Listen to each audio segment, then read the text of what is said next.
Alrighty, good evening. This is the CreedCast, and this is your squad show preview show for round 5, but more popularly known as Gather Round. It is Gather Round once again, and we are very, very excited to get amongst the festivities this weekend, of course, culminating in your Port Adelaide Footy Club playing the St Kilda Saints at Adelaide Oval to close out Gather Round at 6:45 p.m. on Sunday evening. But there's a lot of footy to be played in between, a lot of festivities to partake in between. But of course, the core of the show will be previewing that match and the ins and outs and everything about it. But Jamie, good evening. Before we get into too much of some of the news items from the day and of course the preview, it's Gather Round once again. Excited? I know I am.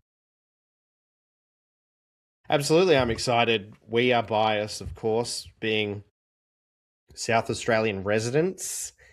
You specifically a Barossa resident, and me being having Barossa roots as well. So it's a nice little package for us blessed to live here and have our beautiful city and I guess outer rural area put up in lights. It always feels good, and you let the event speak for itself, and it certainly has over its time.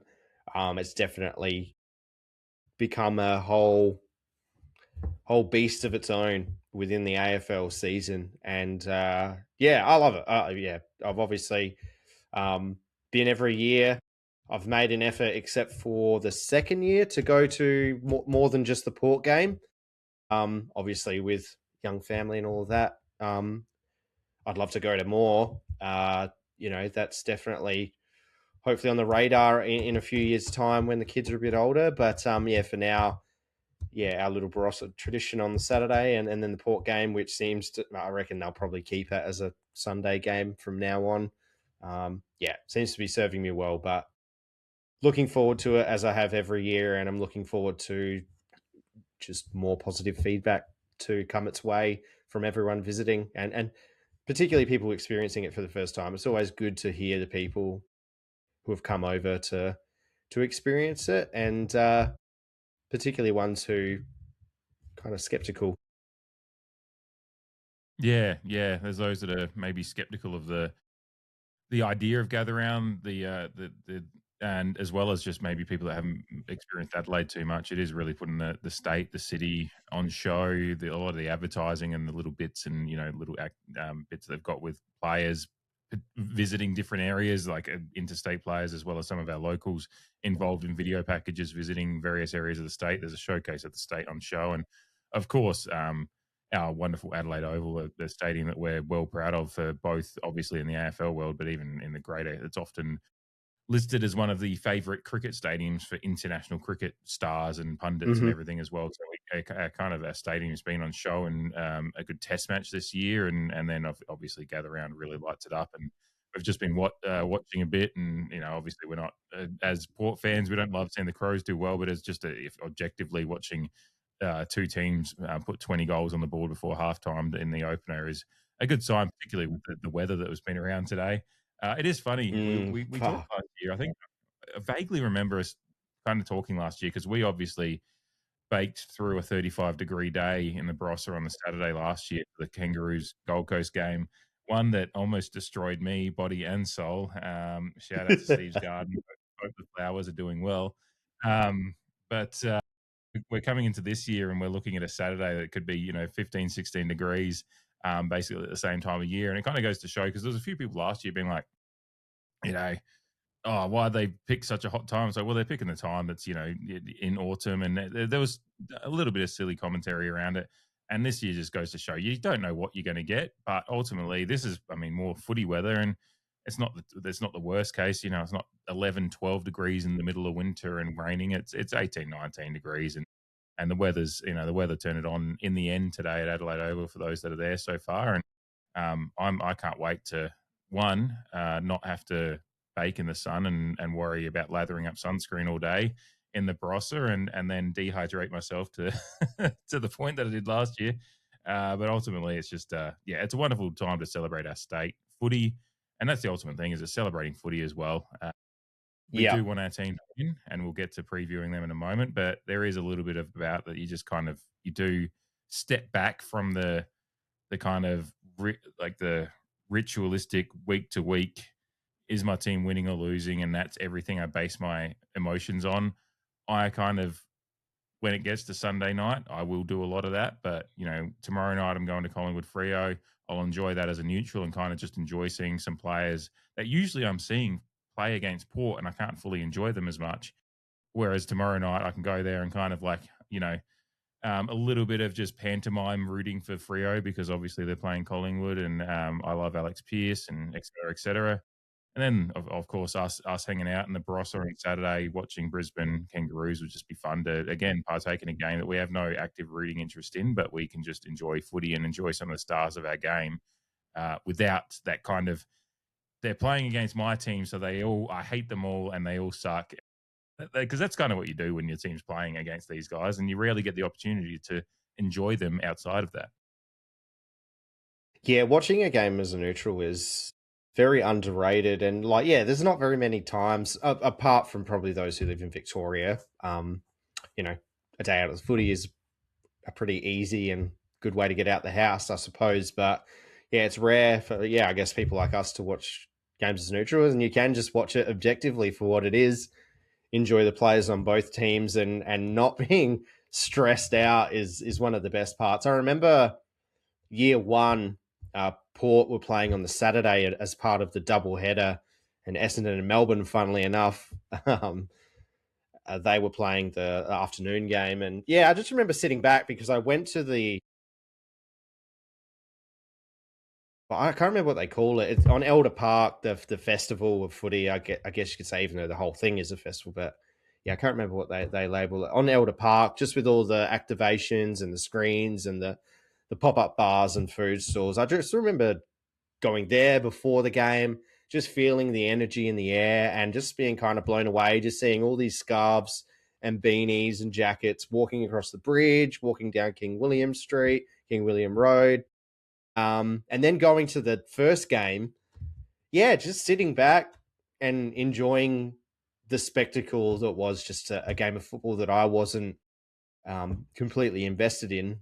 It was great. And then, like you mentioned last year, North Melbourne versus Gold Coast, while it was very hot, we definitely, stayed hydrated and got to enjoy what was a good game for 3 quarters. I might, but it was, yeah. But all I remember too is the third quarter before that.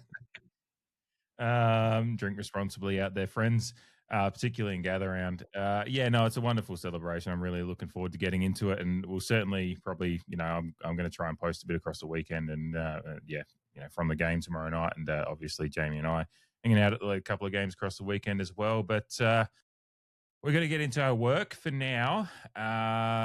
Before we get into the preview stuff, there's a news story that's popped today, and obviously it kind of goes on the back of something we talked about a week or two ago in the wake of Chad Corns popping on radio and in his new role, and talking about his belief that Mitch Georgiades will be out the door at the back end of 2027.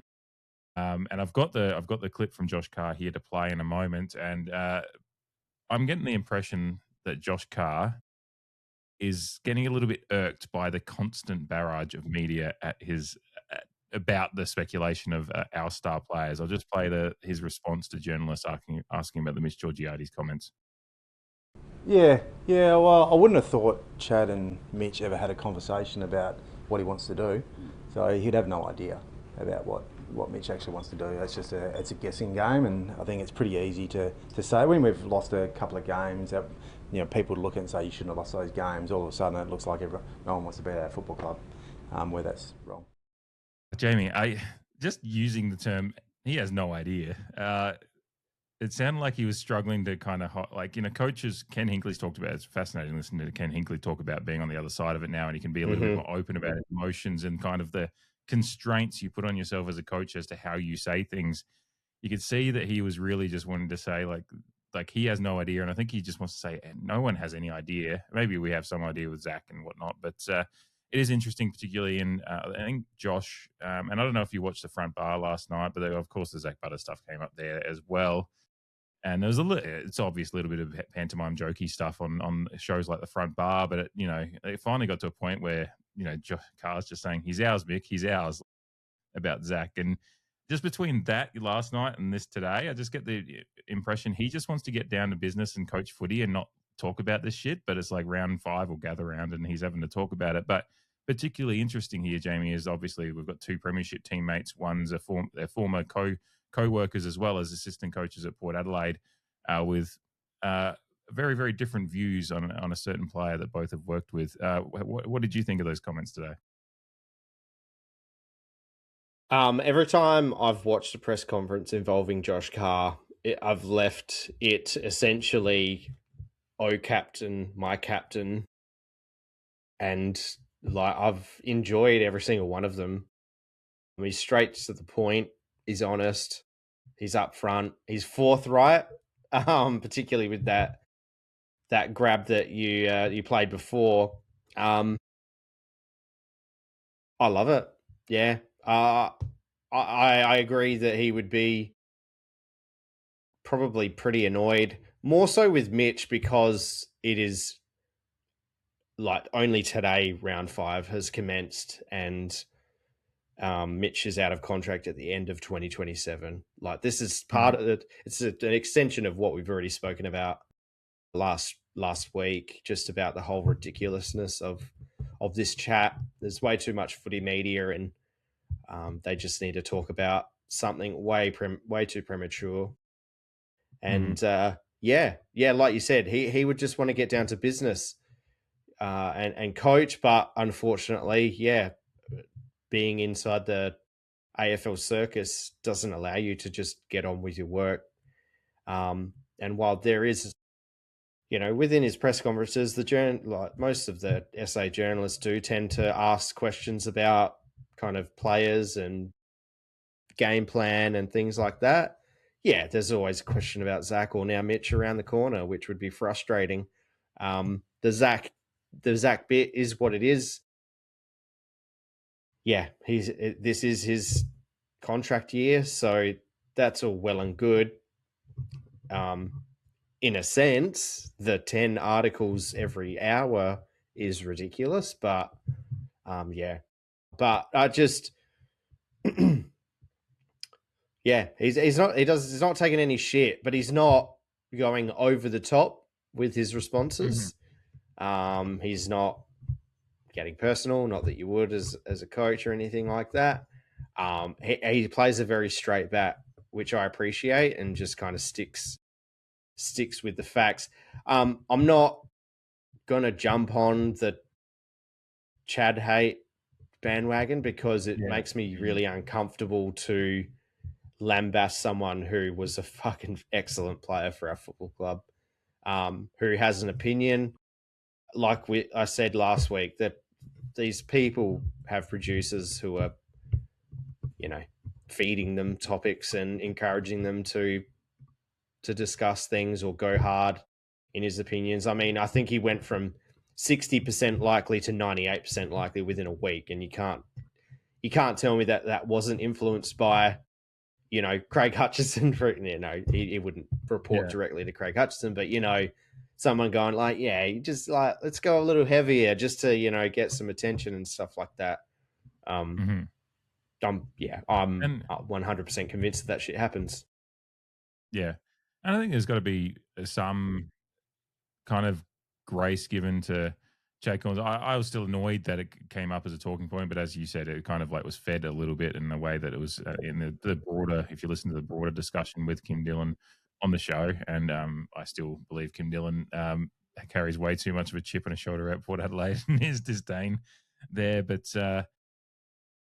Chad might have had conversations with Mitch that never directly talk about his intentions, but just might just be that they in passing or in their relationship as working in the coaching group, Mitch has just talked about his love of Western Australia and things like that, and maybe that's Chad's just read between lines, and that's how he's formed his opinion.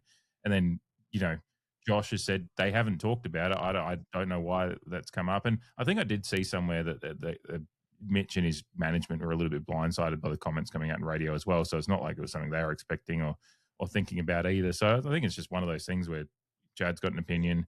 Josh has come out and defended, and I like the fact that Josh has defended it.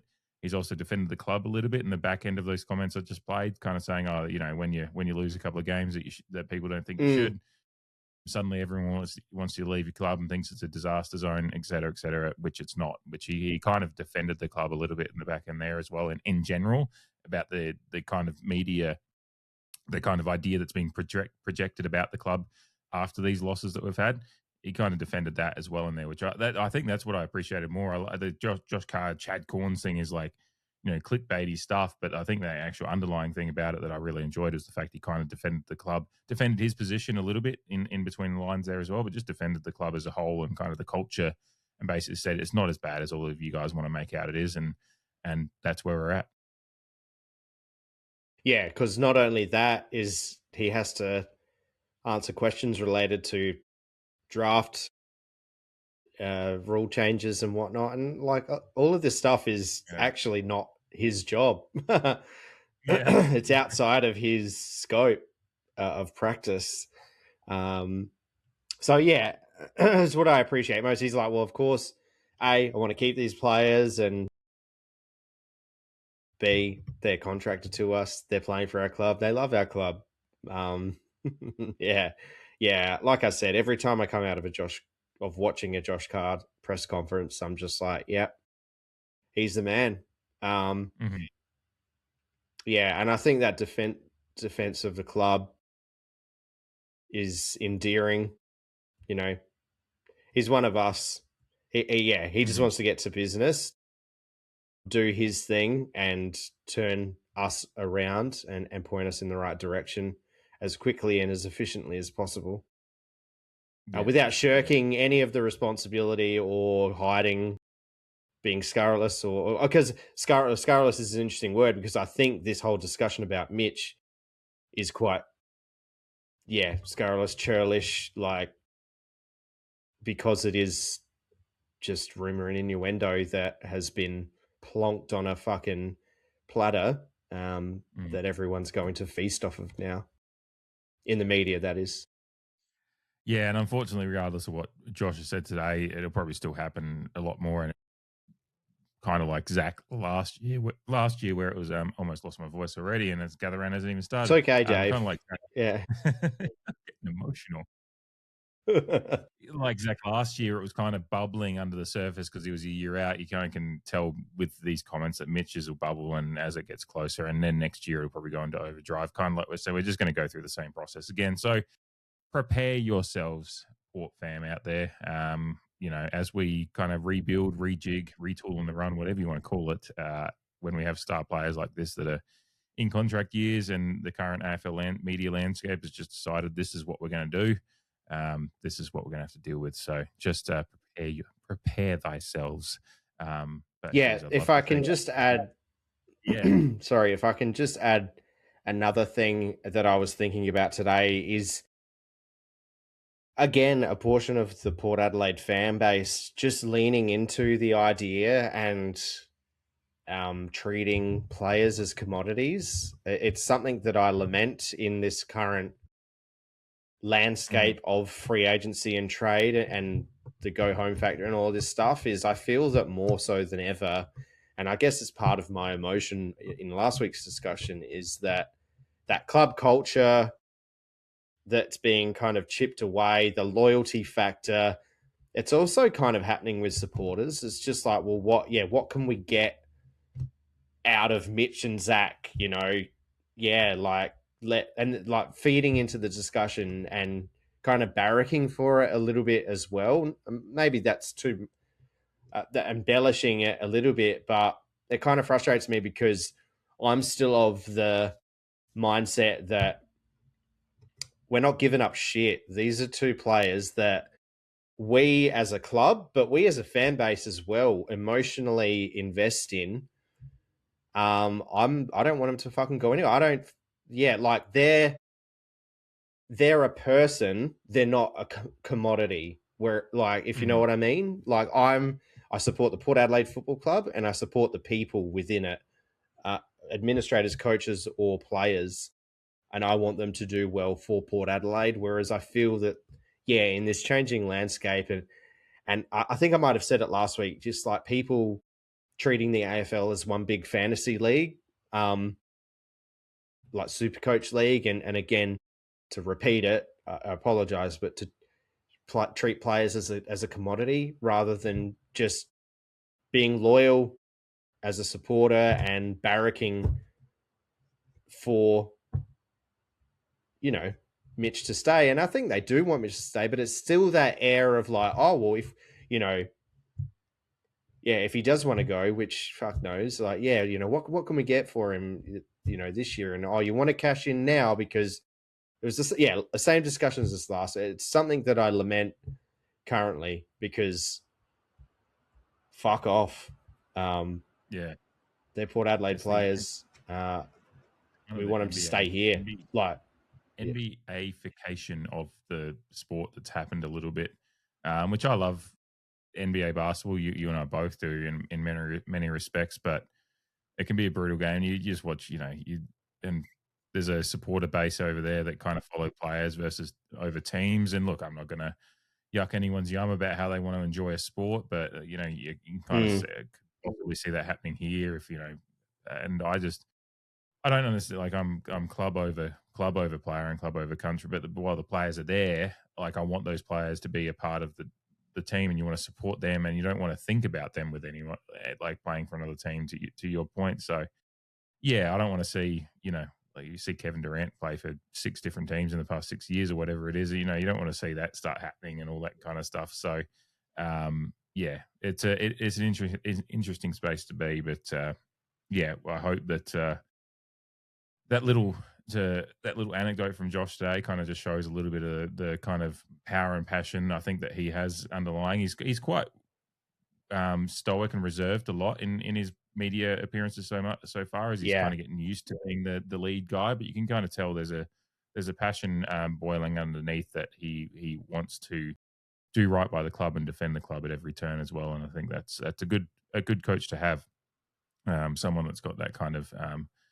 black, white, and teal and silver and everything from the song running through his blood.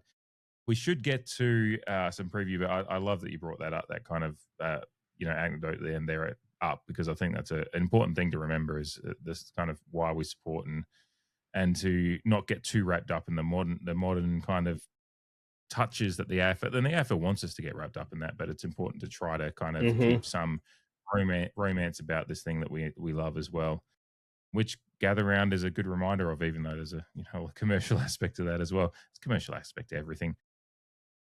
Gather Round, we do close out, of course, to repeat, 6:45 p.m. on Sunday evening at Adelaide Oval.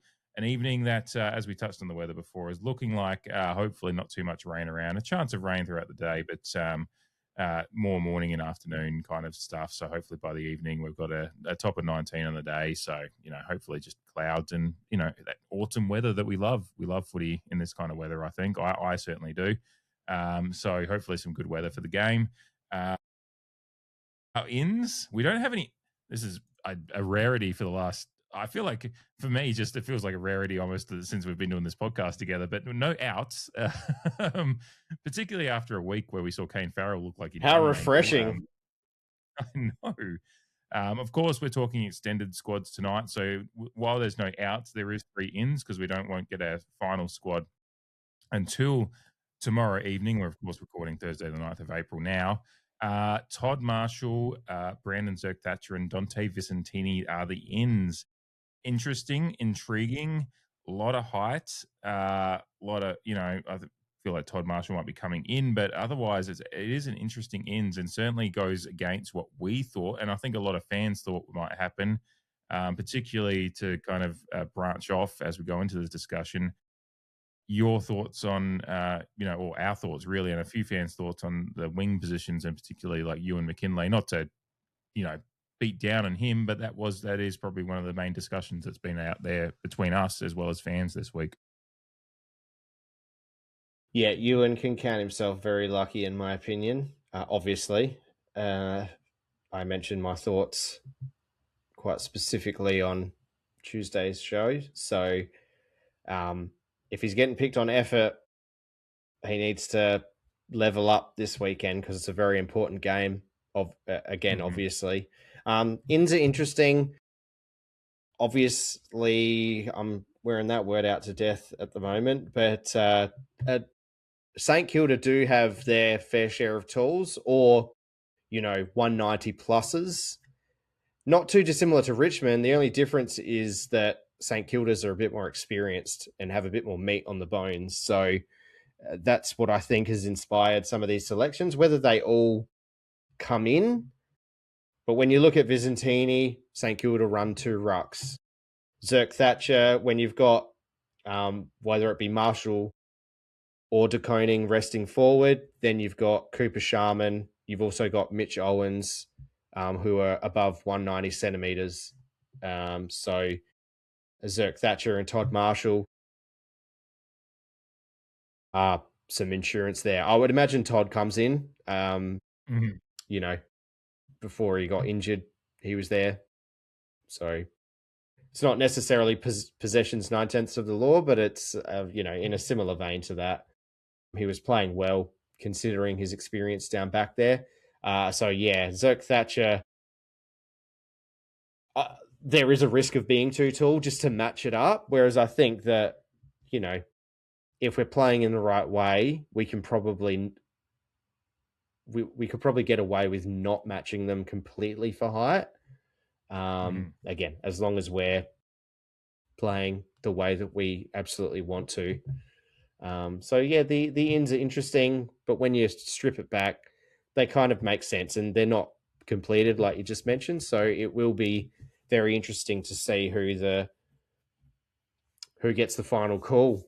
But as well as that, there's if Viz and Zerk Thatcher come back in, then there's a couple of people that will have to come out, because who did I have coming out? I had McKinlay and Watkins. So, and they've already said that DBJ is going to stay back for his leadership this weekend. Even though he's been named in the forward line, so it goes to show you your team on paper. Yeah, team sheets. Yeah. That's a thought experiment for sure. Very speculative. We've generally got a pretty good idea if we do have to do a Thursday night show for a Sunday game, but this one's a bit more, a bit less obvious. Yeah, and your points about the height are true, but I don't know who comes out, because basically you kind of assume you're basically picking your 5 from the interchange bench. Those that are named on field are generally starters, unless there's late changes or anything like that. So you're basically, from last week's side, you're looking at Corey Durden, Ollie Wines, Mitch Zadow, Josh Lai, and Jack Watkins as those in the firing line for anyone coming in. So does that mean, is Mitch Zadow maybe, because that's 2 small forwards on the bench, do they just pick one out of those 2? I'd be, Watkins. I think maybe Watkins and Wines. Do they pick one of the 2 there? Josh Lai, I think, would be stiff to miss, because I think we've talked about his class and some of the skills. I'd be very disappointed. Yeah, well, considering our movement from back, the defense, like a defensive to forward transition, I feel like Josh Lai is actually a benefit to that. Obviously, his marking's quite decent as well. There's a lot of fundamentals in his game that kind of assist if he's playing across that half back line, and other possibilities that you could utilize Josh Lai for as well. So, yeah, I really don't know where the Todd, who comes in for who out of those. If obviously Todd comes in, and whether it's just a Zadow or a Watkins that goes out. And then Zerk Thatcher and Visentini are emergencies. Obviously, that's an emergency ruck, which wouldn't be surprising.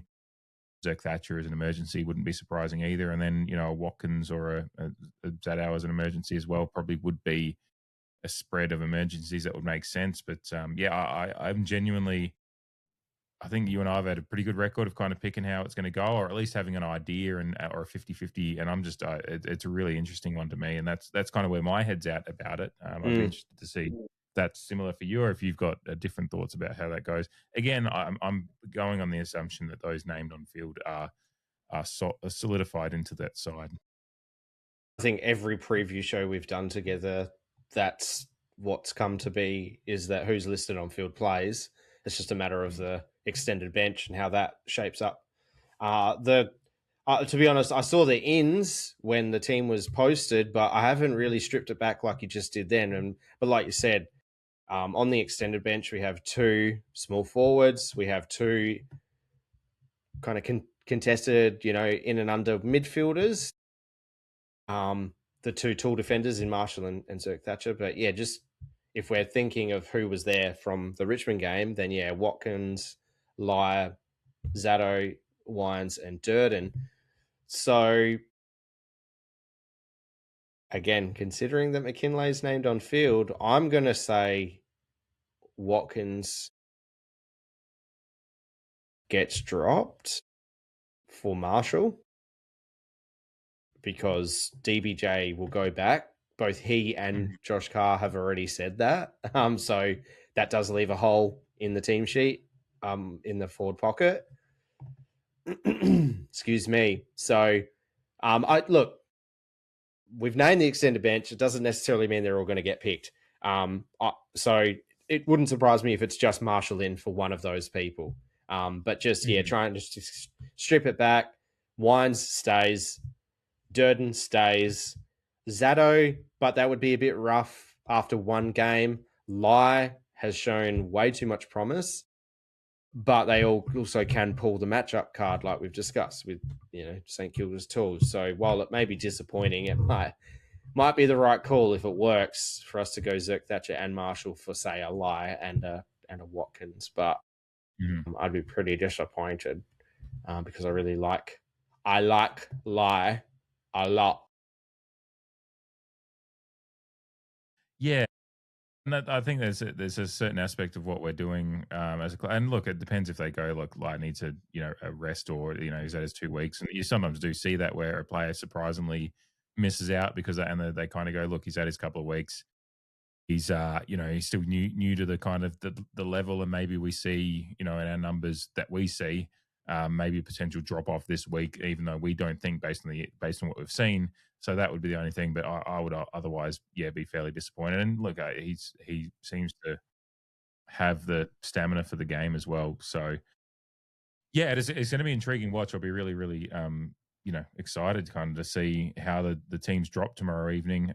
Maybe excited is not the right word. Apprehensive. I'm not sure. Whatever the team's picked, I'm going to be reasonably happy though. Again, sure. I think I'm more disappointed at the ones that already aren't there, and the likes of a possible Will Lorenz or Christian Murray's recall. Whether I don't think it would have been both of them, but someone like that coming in for again, McKinlay's got a lot. And the SNFL has a bye when Gather Round is on as well, which doesn't help their case either. Exactly.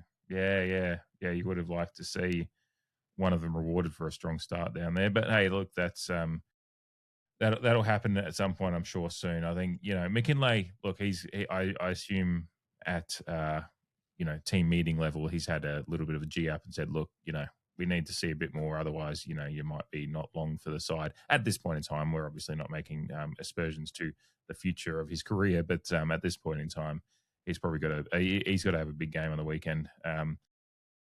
St Kilda, before we get to looking at the lines briefly, St Kilda, they've got one out in Liam Stocker is injured. Their ins on the extended bench for them, Hugh Boxall, Hunter Clark, Angus Hasty, and Liam O'Connell. So some decent ins on their side, and certainly getting a few back. For them, I'm not going to make any.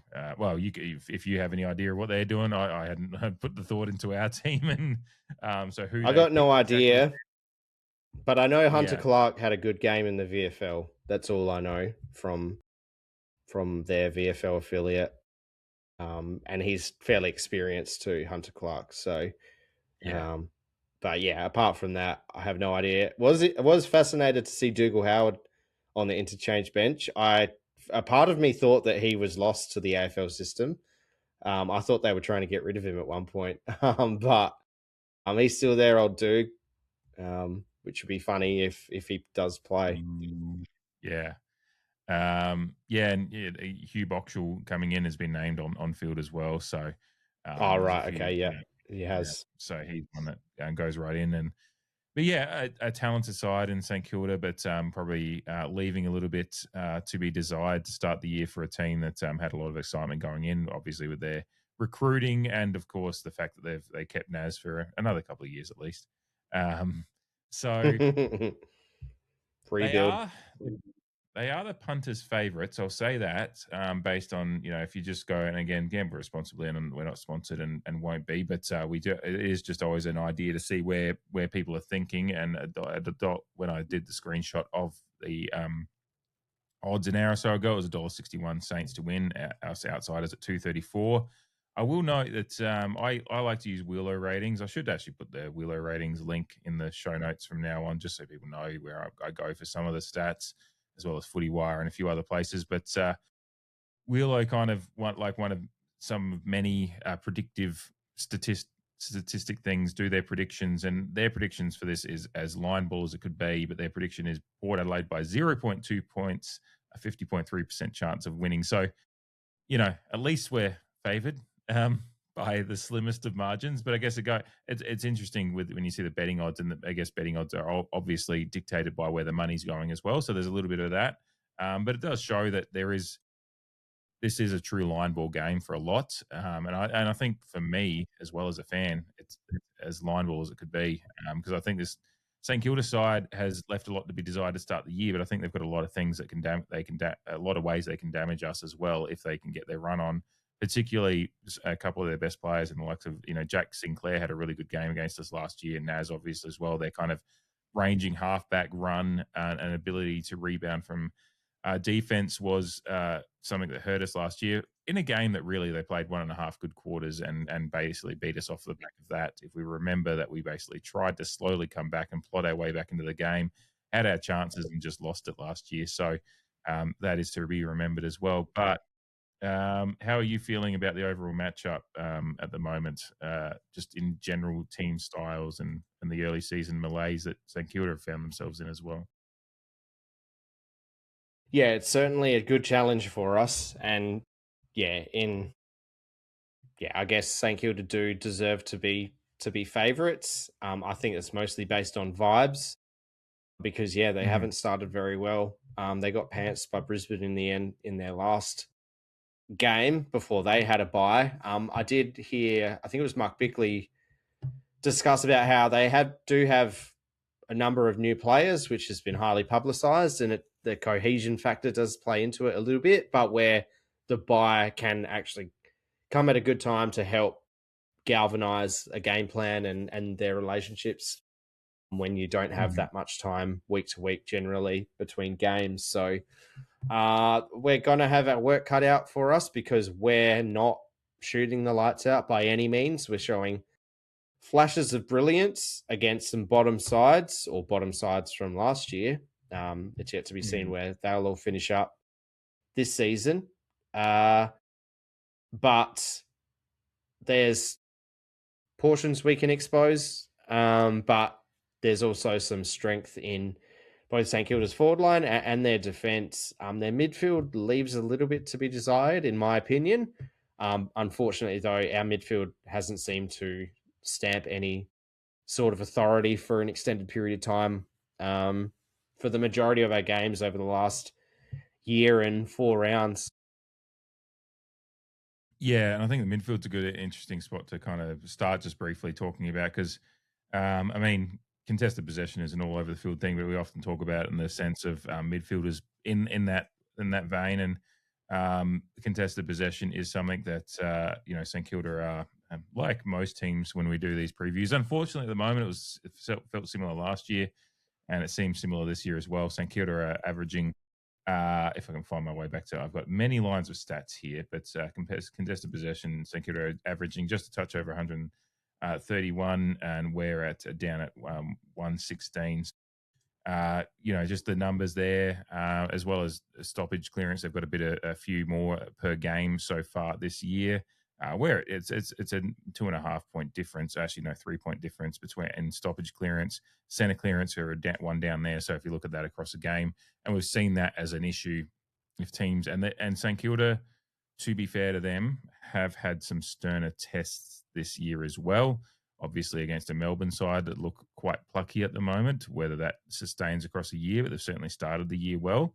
And of course, playing the reigning premiers in Brisbane, who you just said they got pants by. But again, they're putting up some statistical numbers that are better than us against some better opposition. So that's a worry to me just in the midfield battle. But I think the midfield, those stats, we can bump them up just by improving and what we're doing. Mm-hmm. But again, I don't know how quickly that happens. Obviously, this is a journey we're on now with the new coach and everything like that. But yeah, I do worry that that we could find ourselves marginally beaten at least at midfield again, and that will set us up for what will quite be a tight game, unless we can just come out and blow the pants off them like we did Hawthorn last year, inexplicably, in hindsight. Wow, that is always there as an example, isn't it? Exactly. Miracles are possible. Well, yeah, that it does happen in football. That Hawthorn game is a relevant and recent memory, as well being echoed in a gather round sense. But yeah, there's times when Port Adelaide have come out across many years, and you've just gone, "Where the fuck did that come from?" But at the same time, your nipples that could etch names into glass at the side of it. Apologies for that visual, by the way, up to the listeners. But yeah, yeah, it's cold out, and I'm excited, said Big Kev. But yeah, I agree with what you said about the midfield, our midfield just needing to lift in terms of their effort, but also their skills. Josh Carr mentioned again in his press conference that they worked a lot on fundamentals and skills this week, which is good. I would have thought they did a fair bit in the preseason, but if he went to the press conference and said they didn't work on it, I think a lot of people would be pretty upset. Yeah. Well, yeah. No, it's just, I mean, at a minimum, it was good that they actually addressed it. Yeah. Because we have also seen other coaches in press conferences kind of go, we did what we usually do in training this week. We work a lot on everything always, and it's just one of those things. So, Jason Horne-Francis is listed as a centre, and in our game against St Kilda last year, he was, I think, our best on ground with 28 disposals and 3 goals. So I would definitely love to see another one of those. The Miles Bergman discussion continues. He was also a prolific ball winner for us against St Kilda last year. And while he's listed on a fucking back pocket, I want to see him getting his hands on the ball. I want to see him Miles Bergman has always been a fantastic mark. And Carr spoke about his interruptions in the last 6-7 weeks, and he's been dropping marks that he takes 99 times out of 100. So I want to see him taking those strong marks. That Space Jam one I mentioned on the review last week, where it just went through his hands, and you just went, the Space Jam losing the powers reference for those 90s kids. Yeah, because I think now we've got Marshall back. I think our pillars are solid, is what I'll say. We've got a team with fucking Zach Butters. We've got a Brownlow medalist in Ollie Wines, who I think ever since his Brownlow year has still been underrated in his output, particularly over the last 18 months. Horne-Francis, I want Miles Bergman to go through there more. But not only that, Aliir has started the season well. Mitch Georgiadis is Mitch Georgiadis. Whitlock has started the year well. And Lukosius seems to be building. And then it's just the periphery around that. Jace Burgoyne. I'm probably getting ahead of myself, but what I'm trying to say is the overall, I feel like we have enough talent to stick it up, but we need the midfield to get the ball rolling, for want of a better term. McKinlay and Ware, like I said, Jacob Ware's game against Richmond was good, I thought. He's a mature age player. That needs to be his baseline. If he can elevate from there to get us over, to help get us over the line, fantastic. McKinlay definitely needs to. If you're going to be in and around stoppage, whether it be on a wing, or not,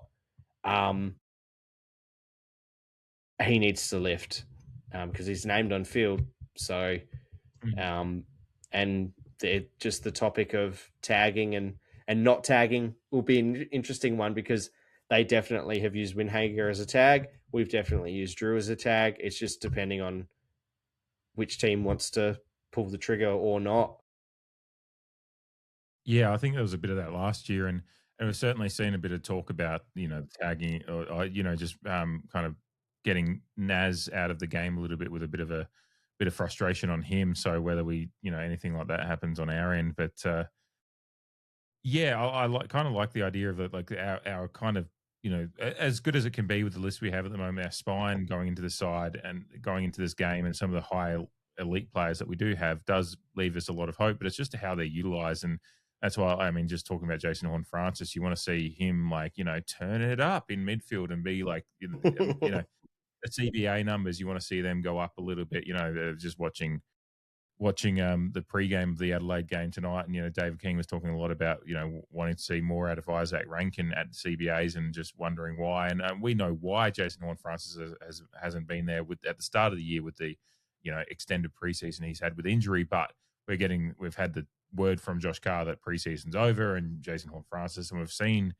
JHF in glimpses at times this year really burst out of the midfield and really be that opening CBA in the second half against Richmond was one where he was one of the better clearances we had in the game. Was him, Butters, and I can't remember who the third one was in the chain, but essentially we got an inside 50 out of it pretty quickly, and it was just some smooth movement from Butters and JHF linking up. So you want to see possibly those guys get a bit more, but then we want to, and then I think Willem Drury probably needs to lift it. He started the season well. I think he's dropped off a little bit the last few weeks, and maybe again, it's just mixes in midfield and what they're doing, and midfield mixes are a fascinating thing. We've just seen a Carlton Best and Ferris get dropped this week, and all the coaches and Chris Davies all keep talking about it's the mix, and you kind of go, what is the mix? But you do understand it when you look at it and just go, something's not right here, so we need to change things up and see what's going. But I know JHF is a plus to the mix, and I think that he could be the wild card.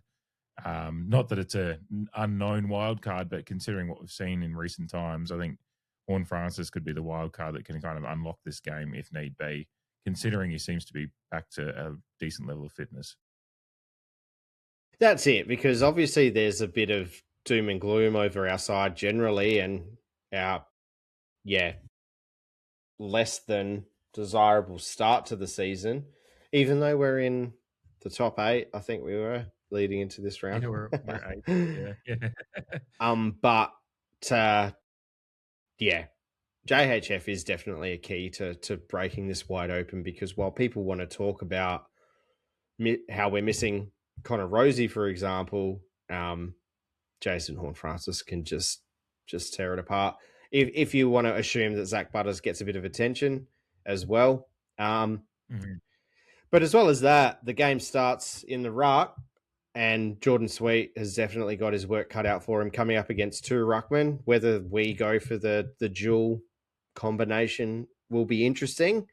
I noticed that in their last game, De Koning played about 70% game time, and Rowan Marshall played about 61% game time, which is interesting. So obviously either of them resting forward at various stages, but I want to see another big boy game from Jordan Sweet. He's monstered a couple of slender or less experienced ruckmen in some previous games.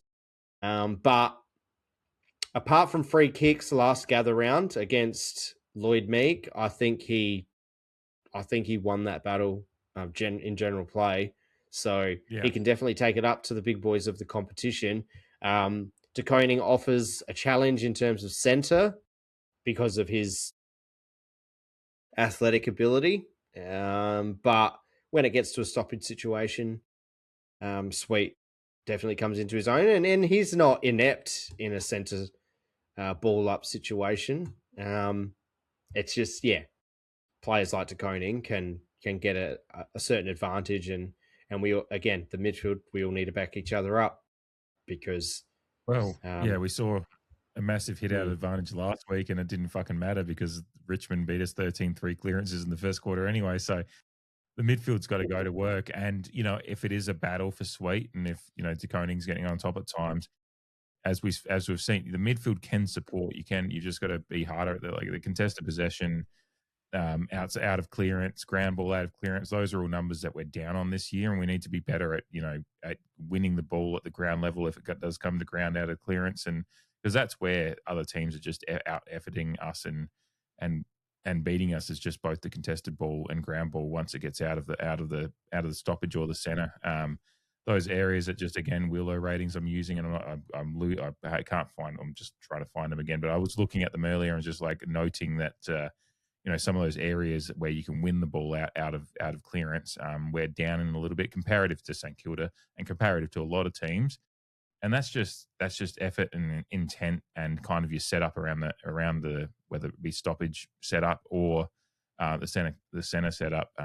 Those are areas that we can help both if Sweet's in a battle, or we can just help ourselves, even if we're getting a bit of love from Sweet and he's winning the taps, as we saw against Richmond, just won the clearance. And so there's ways to win the ball in the middle and out of stoppage. You've just got to be a little bit better in the setup and the intent as well.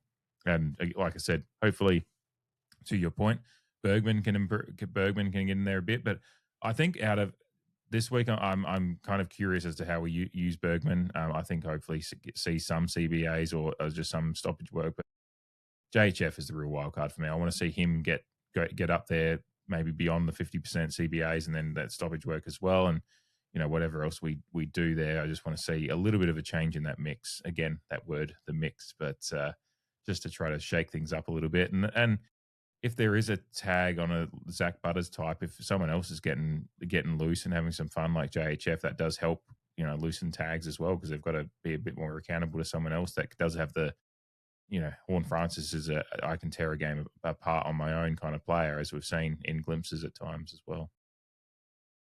Yep, take the tag forward, plug the hole in the midfield, and see how they react to that, basically. Exactly. Yeah. Let them, dictate the terms of the game. We're getting close to an hour here, so we'll try to wrap up. But the forward line, it's a good test for some of. I think they've had a few incomings into there. Obviously, Jack Silvani's named at the back line coming in. Alex Tauru, I can't actually remember I don't know if he debuted at the point that we played last year. So I don't think we've seen Alex Tauru, the big Viking, play yet. Obviously, Callum Wilkie down there as well, and a number of players that we've seen already. But probably it's a bit of a rejig defense than we've seen since we last played the Saints, a defense that we should have put to task a little bit more last year. There's a few missed opportunities on our end, and as to why we lost that game the last time we played them. I think it's a decent test for the forward line, but again, obviously, a lot comes to the delivery. I like the opportunity for the likes of Mitch Georgiades will find his touches and goes, but how we set up and how we support each other, and particularly a good test for the likes of Jack Whitlock, who's had some maybe what you could call some softer opponents at times in the last few weeks. He's gonna really find himself up against, even if the Saints are a little bit out of kilter and getting used to each other. That there is some talent down there to cause some trouble if we're not on the game. Yeah, it's an interesting one. So let's just assume that Dougal Howard gets selected. I should actually look to see their last game to see if he played. If he just, he wasn't one of the ins, so he would have played. Yeah. So you've got Dougal Howard, Callum Wilkie, and Jack Silvani as their tools.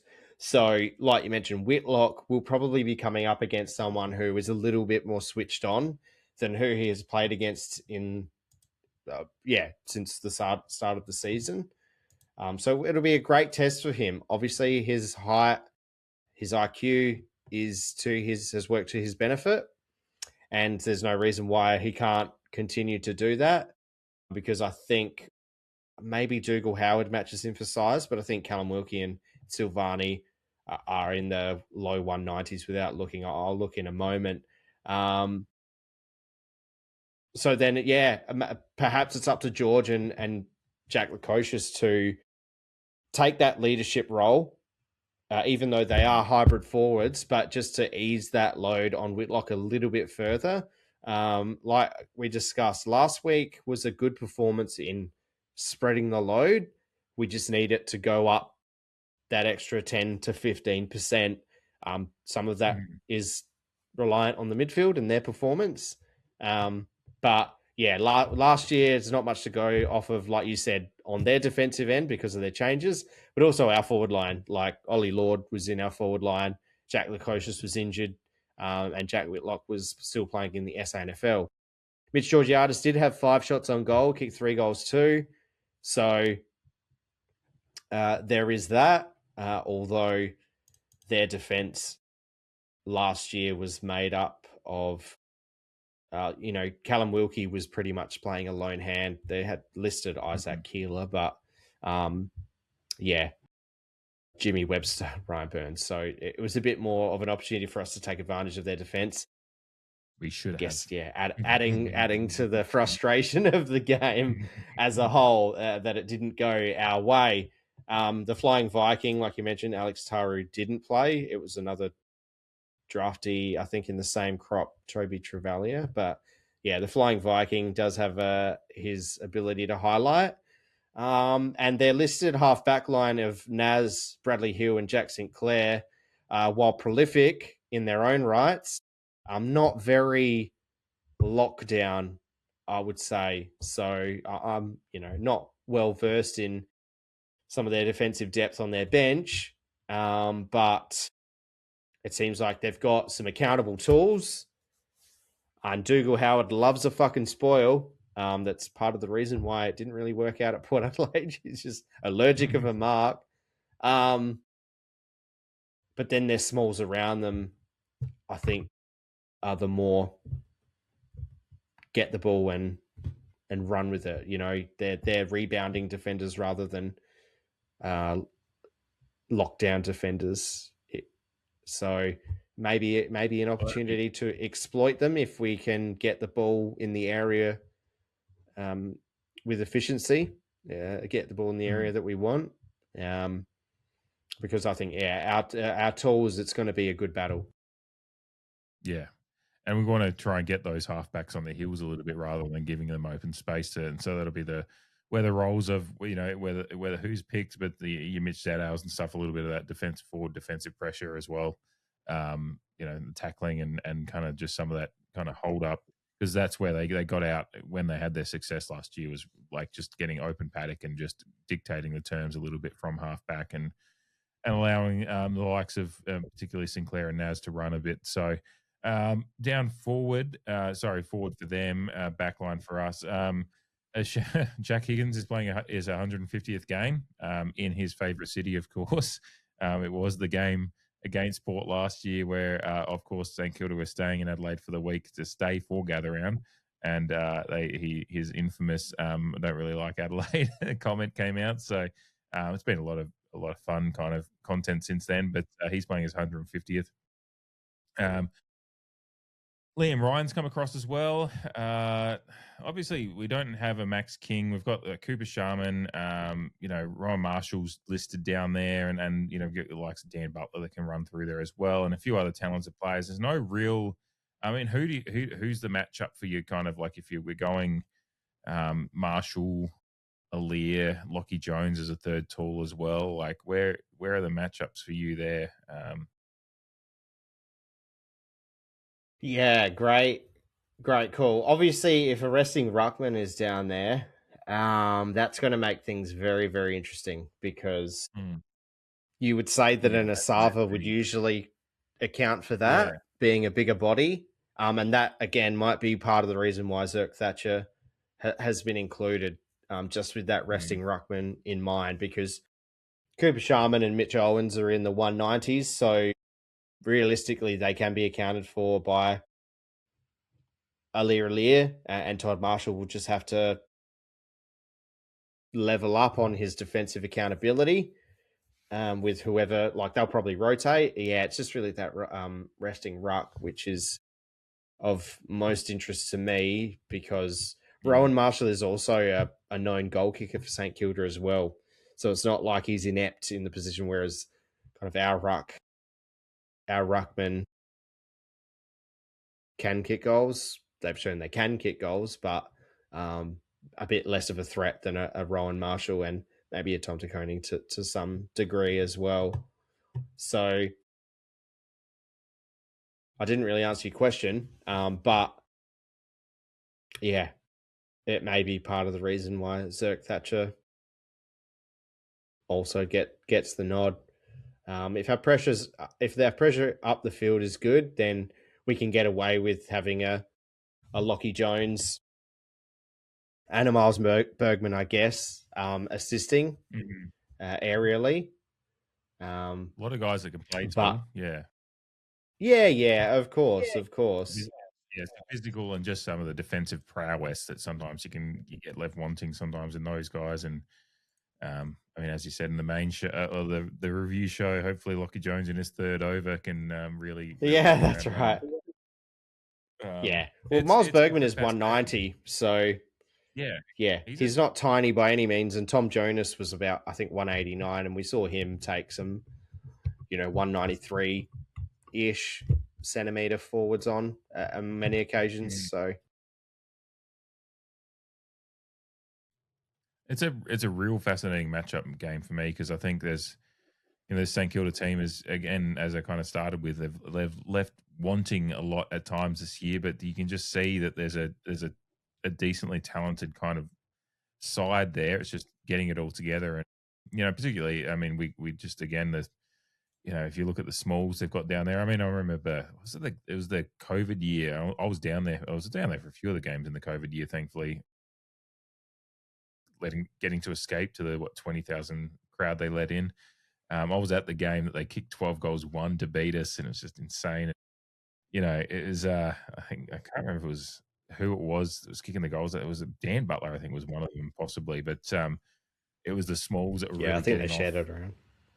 Yeah, they were kind of getting off the crumbs, Luco, like last week. So they've got some talented ones down there. Obviously, Liam Ryan, we know the talent he's got, and the likes of Higgins and Dan Butler running through there as well, and a few of the others. They've got a good mix of guys down there to damage us. So we're going to have to be accountable to that as well. Which, again, ultimately, sorry, every game I'll just I'll just cut in. I've got their last game against Brisbane up, and their spread of goal kickers was Sharman with 3, Liam Ryan 3, Mitch Owens and Jack Higgins 2 goals, 2 each. Alex Taru kicking 1 goal as well. So, funnily enough, Rowan Marshall didn't even kick a goal against Brisbane, but it's fair to say Brisbane are a much more formidable outfit than we are at the present time, as Jared Healy would say. But yeah, it just does go to show that they can get a bit out of tall and small. So Jack Higgins is always a fucking headache. And Liam Ryan, with the right delivery, can take advantage, and he can take a good mark too on someone's back. So always a threat. Yeah. No, it's going to be an intriguing one. I'm certainly the Wheelo ratings kind of 0.2%, 50.2% chance or whatever we are is kind of bears out to me, because I really don't know where to go with this one. I would be expecting, I mean, I'm hoping, obviously, that we're competitive.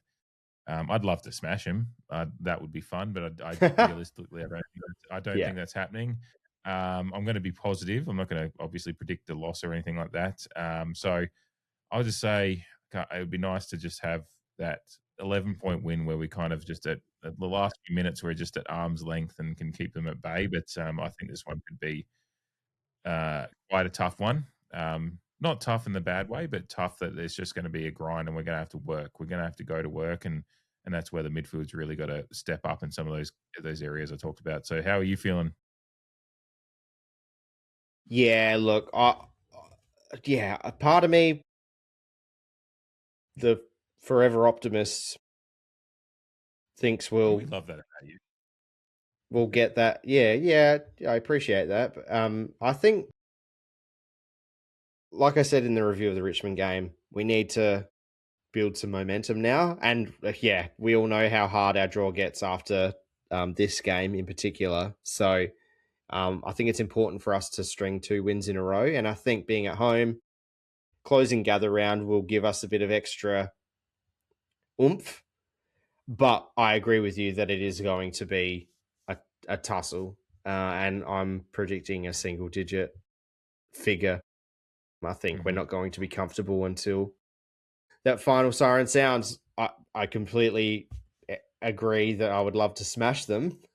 Of course. Because I don't know, it's a bit of Schadenfreude. I really love showing up Ross Lyon as the fraud that I think a lot of people think that he is.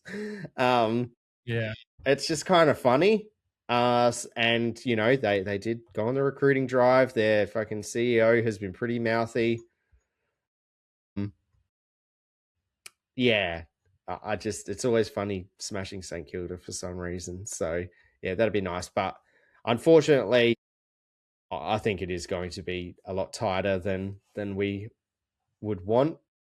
But I still think we have the goods to get the job done if all 3 phases of our game are in check and our skills are a lot better than they were against Richmond. Yeah, I'd say that's kind of like kind of your point, like the pound for pound kind of numbers. That's where all these analytics things go, and they go if Willow ratings are saying, we're just slightly above St Kilda, it means that they're actually genuinely looking at numbers of what players can do at their best, and they're predicted.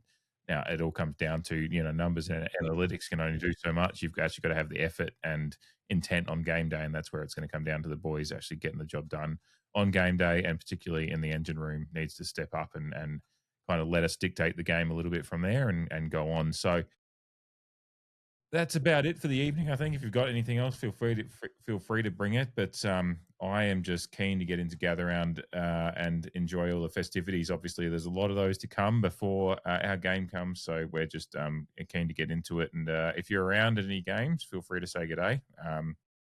Obviously, I am going to be at Collingwood Freo on Friday evening, so probably tonight for those that are listening by the time this releases. And then Jamie and I will be out in the Barossa on Saturday for Brisbane Kangas. And then obviously, needless to say, we'll be out to Port Adelaide St Kilda as well. So looking forward to it. Whatever you're doing and celebrating, happy gather round. Like, just enjoy it. Celebrate footy. Celebrate the sport we love. I know there's a lot of cynicism involved in it at times, but this weekend's all about celebrating the game that we love and getting around it and getting around your friends and enjoying footy together. Yeah, nothing much more to say from me. Get around it. I'll just repeat that, yeah, if you're in the Barossa on Saturday or at the Port game, then, yeah, don't be shy. Come and say hi. Thanks, guys. Go Port.